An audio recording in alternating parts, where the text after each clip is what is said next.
Hello, everyone. Welcome to A Garden a Day with Maidenbrock Gardens, where we explore the world one garden at a time.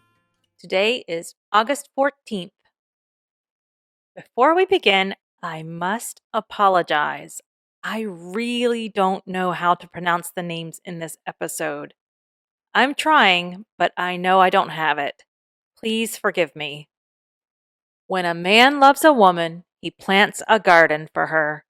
And when a public highway building project leaves poor soil in the islands created by on and off ramps, you build a garden there. That's what we see today as we explore Nezahat Gökyigit Botanical Garden in Istanbul, Turkey. So, you most likely know the kind of area I'm talking about. You are driving along on the interstate and you take one of those long exit ramps that loops around, and the space that's left in the center of that loop usually just goes back to nature. In most places, it's overgrown and not usually attractive. But in today's garden, that space is a botanical garden. The garden began as a memorial park to commemorate the late wife of Ali Nezahat Gökyigit in 1995. The park opened to the public in 2002, and the following year it was designated a botanical garden. Soon after, educational programs were introduced and new areas of the garden were established.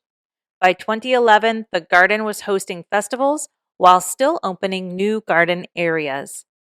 Today, there are 8 garden areas called islands, each with a different theme. The central island was the first to open. It is located within that circular part on the ramp that I mentioned earlier and spans close to 80 acres. Beginning in 1995, the soil was improved and 50,000 trees and shrubs were planted in the space.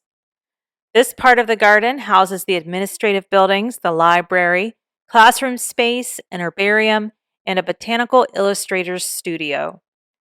The central island is accessed by a pedestrian walkway that crosses over the on-ramp. The Ertuğrul Island is located in the center of another on-off ramp. The garden's seed bank is located there, along with a bee house, an herb garden, a wild edible garden, and an ancient olive tree that is thought to be more than 500 years old. There's also the Black Sea Garden, created with similar soil and growing conditions as those in the eastern Black Sea region of Turkey. Recreation Island is the spot for a picnic and for letting the little ones run off some steam. The Children's Discovery Garden is found on this island. Istanbul Island was designed to showcase the culture of Istanbul. There's a formal garden designed as a replica of an 18th century Ottoman mansion garden. There's also a pool built to represent the Bosphorus and was constructed to scale. It also includes the bridges and towers. Arboretum Island focuses on Turkey's native plants. It's a wooded area planted to represent the 3 phytogeographical zones of Turkey: Mediterranean, Euro-Siberian, and Irano-Turanian.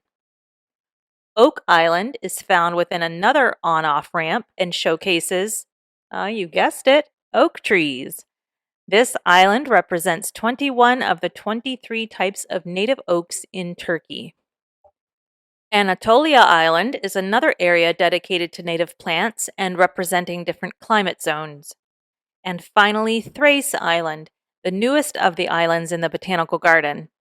A greenhouse is being constructed on this island for research and development. A fruit orchard was planted and 2 flooded forest environments have been developed there. There will also be an area for the conservation for sand dune species. The garden offers many educational programs for children and adults. Since 2006, they've hosted a children's gardening project that offers hands-on opportunities for children to learn how to plant and take care of plants.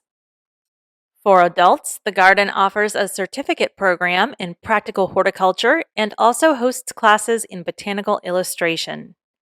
The garden participates in many conservation and research projects and is responsible for introducing many native plants to the garden with the intention of conserving them for future generations. The garden opens at 9:30 a.m. Tuesday through Sunday. They're closed on Mondays. Through August, the garden closes at 7 p.m. In September and October, they close at 6 p.m.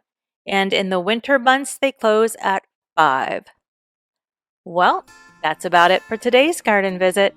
Join me here tomorrow to find out where we're going next.